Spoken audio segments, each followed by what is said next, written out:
Good afternoon students, my name is Deepak. जैसे कि हमने पहले भी क्लास 10 का सिलेबस के बारे में बताया था कि हमने इसको स्टार्ट किया है, तो हमारी जो एक्सरसाइज चल रही थी वो 1.1 चल रही थी और इसमें हमने क्वेश्चन नंबर 5 तक कंप्लीट कर दिए थे। तो आज हम देखेंगे क्वेश्चन नंबर 6 से।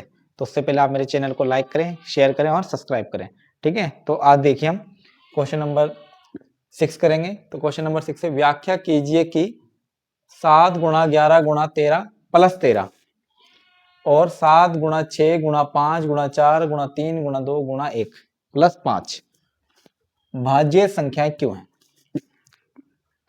आपको पता है कि भाज्य संख्याएं क्या होती है। सबसे पहले आपको समझना, भाज्य संख्याओं को इंग्लिश में बोलते हैं कंपोजिट नंबर। क्या बोलते हैं? कंपोजिट नंबर, कंपोजिट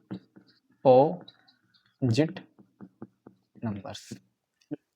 भाज्य संख्याएं क्या होती है? देखो, सबसे पहले आप अभाज्य समझो।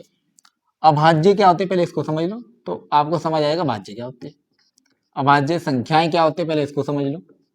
आपको पता अभाज्य संख्याएं क्या होती है? जिसके ओनली 2 फैक्टर्स होते हैं। ओनली 2 फैक्टर, ना 2 से ज्यादा ना 2 से कम। फॉर एग्जाम्पल 2, 3, 5, 7, इस तरह से 11 एंड सो ऑन। इस तरह से जो नंबर्स होते हैं उनको क्या कहते हैं? अभाज्य संख्याएं कहते हैं, ठीक है। तो वहीं पे जो 1 है ना, 1 का तो ओनली 1 ही फैक्टर होता है, इसलिए वो अभाज्य में नहीं आती। अभाज्य होने के लिए 2 फैक्टर चाहिए। तो भाज्य क्या होती है? तो भाज्य संख्या याद करनी है आपको, आपको पता होनी चाहिए। भाज्य संख्या उन संख्याओं को कहते हैं जिनके मोर देन 2 फैक्टर्स होते हैं, यानी कि 2 से ज्यादा गुणनखंड होते हैं जिन संख्याओं के, उनको कहते हैं भाज्य संख्याएं। जैसे सबसे छोटा होता है 4 को ध्यान से देखो। 4 जो है वो 1 के टेबल में आ रहा है, 4 के टेबल में आ रहा है और 2 के टेबल में, तो 3 फैक्टर मिल गए। हमने क्या बोला? जिसके मोर देन 2 फैक्टर्स होते हैं वो भाज्य संख्याएं होती है। तो सबसे पहले 4, फिर 6, फिर 8, फिर 9, फिर इस तरह से आगे बढ़ जाते हैं। तो आपको बस इतना याद रखना, अगर मैं इन नंबर्स के इसके अलग और इसके अलग, इसको मैं 2 पार्ट मान लेता हूं, इसको ए पार्ट में सोल्व कर लूंगा और इसको बी पार्ट में।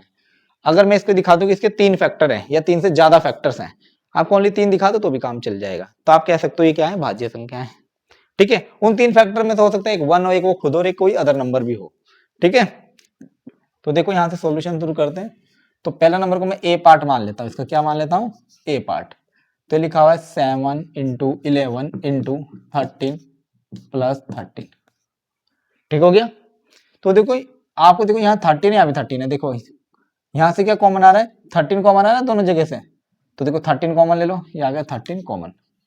यहाँ बच गया 7 इंटू 11 और यहाँ प्लस। आपको पता है जब कॉमन आया था, पूरा कॉमन आया था, तो वहां 1 बचता है। क्यों? इसके मल्टीप्लाई में कुछ नहीं होता तो 1 होता है, ठीक है। तो यहाँ क्या बच गया? 1 बच गया। जब पूरा डिजिट कॉमन आया था तो वहां पे 1 बचता है, ठीक है। तो ये हो गया 13। 7 की 11 से इंटू हो जाएगी, तो 11 7 77 प्लस 1, तो 13 ऐसा ही होगा। और 77 और 1 78।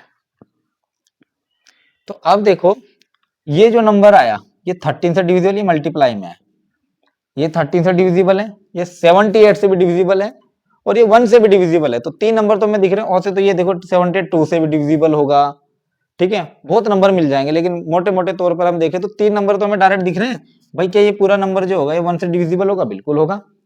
क्या 13 से डिविजिबल होगा? जो मल्टीप्लाई करा के डिजिट आएगी बिल्कुल होगा। 78 से डिविजिबल होगा? बिल्कुल होगा।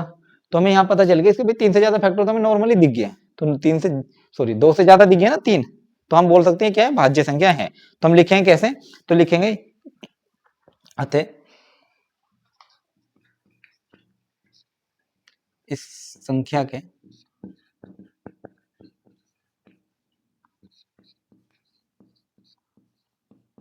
दो से ज्यादा, 2 से अधिक, 2 से अधिक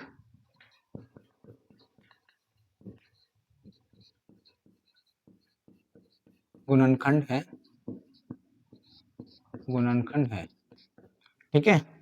तो लिख देना, इसलिए यह एक भाज्य संख्या है। बताओ समझ आया? इस संख्या के क्या 2 से ज्यादा गुणनखंड है, ठीक है, 2 से ज्यादा जिसके होते हैं वो भाज्य हो जाते हैं। इसका ऐसे बी पार्ट देखेंगे ये वाला, तो मैं लाइन कर देता हूँ ड्रॉ। इसका बी पार्ट देखो, बी पार्ट मतलब हमने खुद बना लिया, नहीं तो आपको ऐसे डायरेक्ट सोल्व कर लो इसको। 7 into 6 into 5 into 4 into 3 into 2 into 1 plus 5, ये हो गया। देखो यहाँ भी 5, यहाँ भी 5, 5 कॉमन निकाल लो, ऐसे आसान हो जाएगा तरीका। अंदर क्या बचेगा, 7 into 6 into 4 into 3 into 2 into 1, और 5 पूरा ही कॉमन आ गया यहाँ से, तो यहाँ 1 बच गया।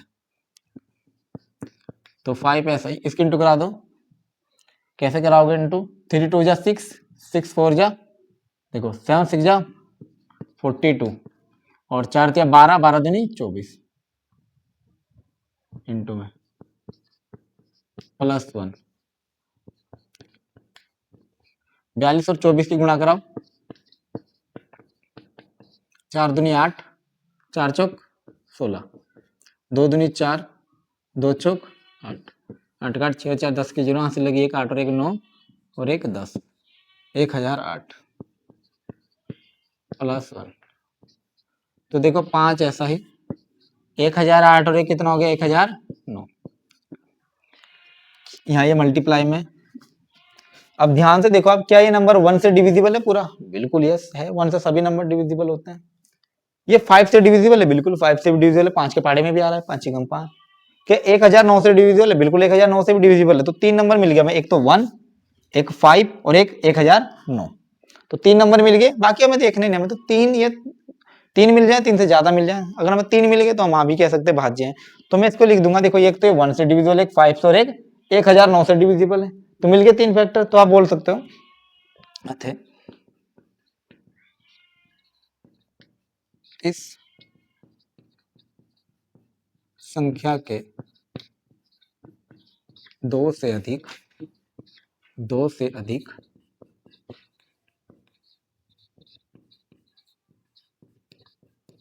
गुणनखंड है। तो 2 से अधिक गुणनखंड है, तो इसलिए हम इसको क्या कह सकते हैं, इसलिए ये एक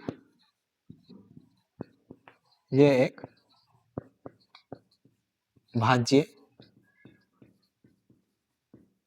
संख्या है। तो समझ आए, देखो ये कोई संख्या दे रखी थी आपने, और आपने देखा इसको लिखा, आपने यहाँ देखा कॉमन निकालने, कॉमन निकालने से आसान हो जाएगा। मैं डायरेक्ट मल्टीप्लाई करा देता, फिर +5 कर देता, फिर लास्ट में मेरे को फैक्टर करने पड़ते हैं, और फैक्टर करने पड़ते फिर लॉन्ग हो जाता है।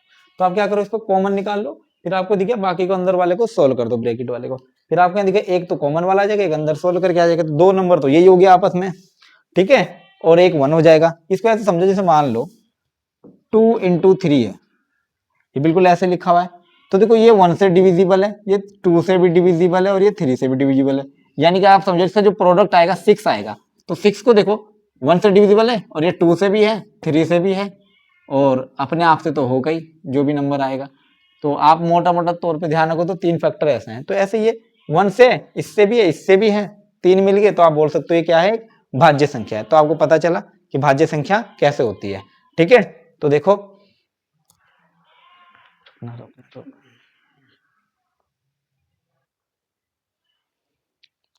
बच्चों, अभी हमने छठा क्वेश्चन देखा, अब क्वेश्चन नंबर 7 देखेंगे। क्वेश्चन नंबर 7 है, और इस एक्सरसाइज का ये आखिरी क्वेश्चन है। किसी खेल के मैदान के चारों ओर एक वृत्ताकार पथ है, चारों ओर, यहाँ पे और लिखा हुआ, चारों ओर एक वृत्ताकार पथ है। इस मैदान का चक्कर लगाने में सोनिया को 18 मिनट समय लगता है, ठीक है, जबकि इसी मैदान का चक्कर लगाने में रवि को 12 मिनट लगते हैं। मान लीजिए कि वे दोनों एक ही स्थान और एक ही समय पर चलना प्रारंभ करके एक ही दिशा में चलते हैं, तो कितने समय बाद वे पुनः प्रारंभिक स्थान पर मिलेंगे।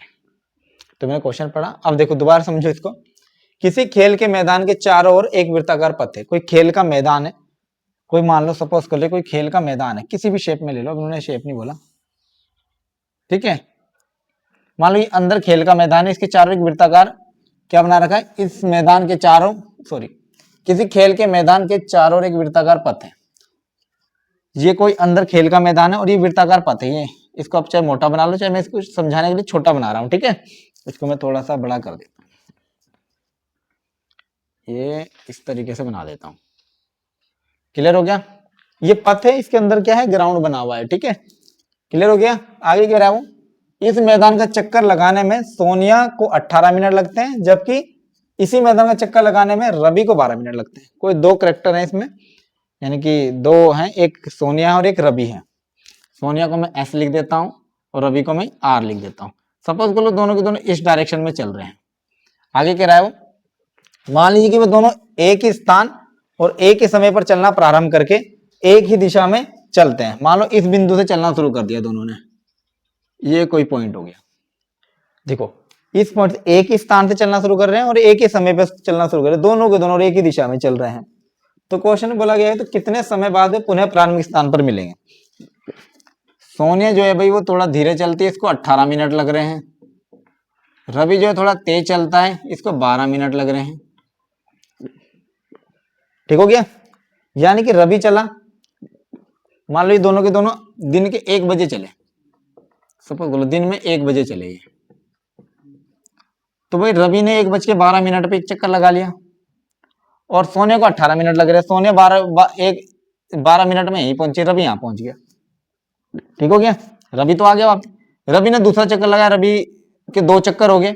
सोनिया ने 18 और 6 24 मिनट। देखो 24 मिनट बाद ध्यान दो, 12 मिनट बाद रवि की पोजीशन ये है, सोनिया की पोजीशन ये है। अगली 12 मिनट हुई, यानी कि 24 मिनट में रवि ने दूसरा चक्कर कंप्लीट कर दिया, रवि के 2 चक्कर हो गए, 12 और 12 24।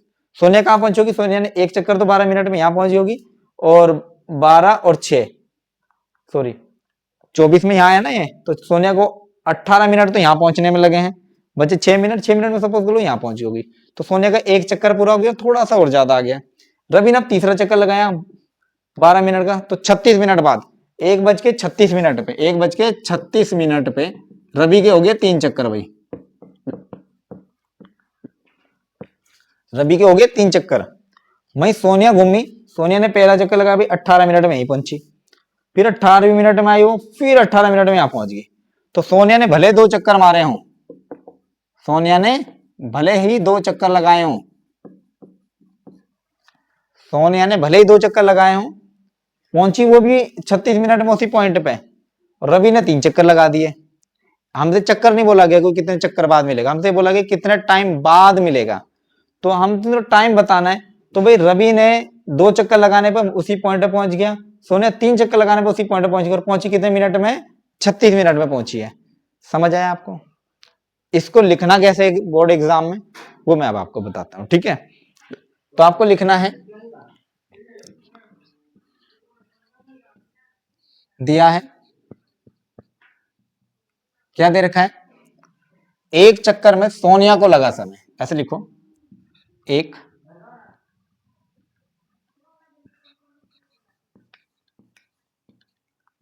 चक्कर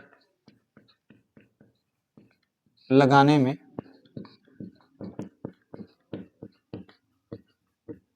सोनिया को, यहीं पे लिख देता हूं मैं, लगा समय। कितना समय लगा? 18 मिनट। वहीं पे एक चक्कर लगाने में रवि को लगा समय। रवि को कितना लगा भाई? 12 मिनट। सोनिया को 18 मिनट लगे हैं और रवि को 12 मिनट लगे हैं। अब मैं क्या करूं, अगर मैं इन दोनों का एलसीएम ले लूं, अगर मैं इन दोनों का एलसीएम ले लूं 12 और 18 का, तो दोनों उसी पॉइंट पे मिल जाएंगे जिस पॉइंट पे वो पहले थे। ठीक है, तुम्हें क्या करना है इसके आगे, तो लिखो, तो लिख दो 12 तथा 18 का एलसीएम लेने पर। तो एलसीएम बिल्कुल उसी मेथड से लेंगे जैसे पहले लिया था। तो 12 के फैक्टर करो, 2 से काटा 6 बार, फिर 2 से काटा 3 बार, फिर 3 से काटा 1 बार। ऐसे ही 18 वाले के करो, 2 से काटा 9 बार, फिर 3 से काटा 3 बार, फिर 3 से काटा 1 बार। देखो 2 नम 18, फिर 3 तिया 9, फिर 3 एकम 3। तो मैं इसको रब कर देता हूं, मैं बाकी इधर सोल्व कर देता हूं।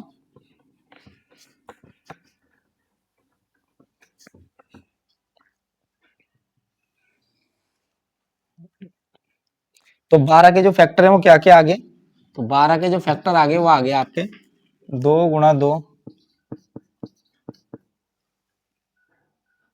3 गुणा 1, तो 2 और 2 2 का स्क्वायर, 3 गुणा 1 3 गुणा 1, 18 के जो फैक्टर आ गए वो आ गए 2 गुणा 3 गुणा 3 गुणा 1, तो कितना आ गए 2 गुणा 3 का स्क्वायर गुणा 1।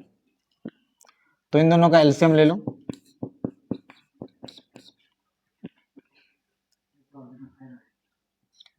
इन दोनों का एलसीएम ले लो।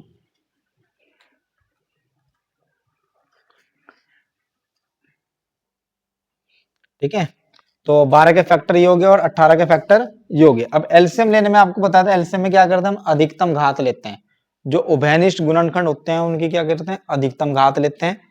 ठीक है, और बाकी जितने भी भाज्य गुणनखंड बचते हैं उनको एक एक बार उतार लेते हैं। ठीक है, तो देखो ये है इसके फैक्टर, ये है इसके फैक्टर। तो यहाँ देखो 2 की घात 1 है और यहाँ 2 की घात 2 है, तो इनमें बड़ी घात क्या है कॉमन वालों में 2 की पावर 2, तो एलसीएम में 2 की पावर 2 आ गया।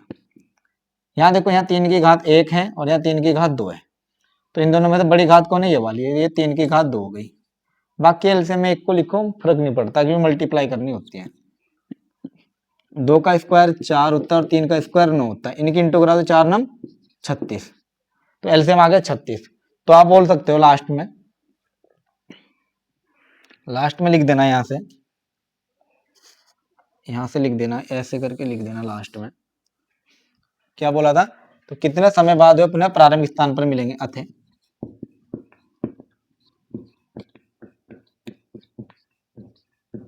सोनिया तथा रवि पुनः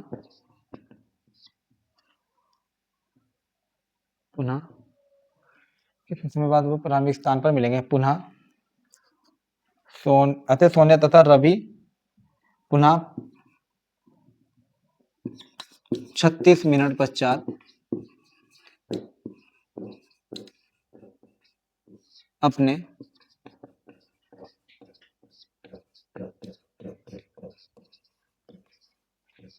प्रारंभिक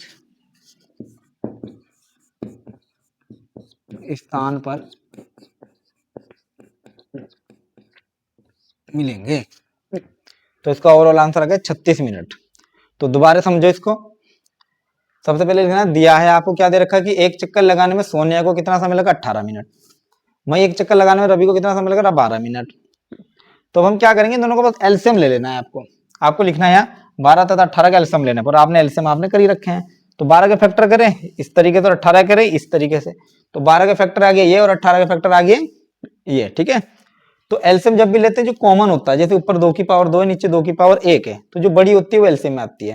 जैसे यहाँ 3 की पावर 1 यहाँ 3 की पावर 2, तो ये नीचे आ जाती है। ठीक है, और छोटी पावर कॉमन वाली एचसीएफ में आती है। ठीक है, तो 2 की पावर 2 हो गया 4 और 3 की पावर 2 हो गया 9, तो 4 नम 36। तो जितना एलसीएम आया उतने समय बाद दोबारा मिलेंगे, मैंने अभी आपको सर्कल में समझाया था। तो अतः सोनिया तथा रवि पुनः 36 मिनट पश्चात अपने प्रारंभिक स्थान पर मिलेंगे। तो ये एक्सरसाइज कंप्लीट हुई। ठीक है, तो मेरे चैनल को लाइक करें, शेयर करें और सब्सक्राइब करें, ताकि मैं आगे इस तरह से क्वेश्चंस को कराता रहूं, आपके समझ आते रहें। ठीक है, थैंक यू, धन्यवाद।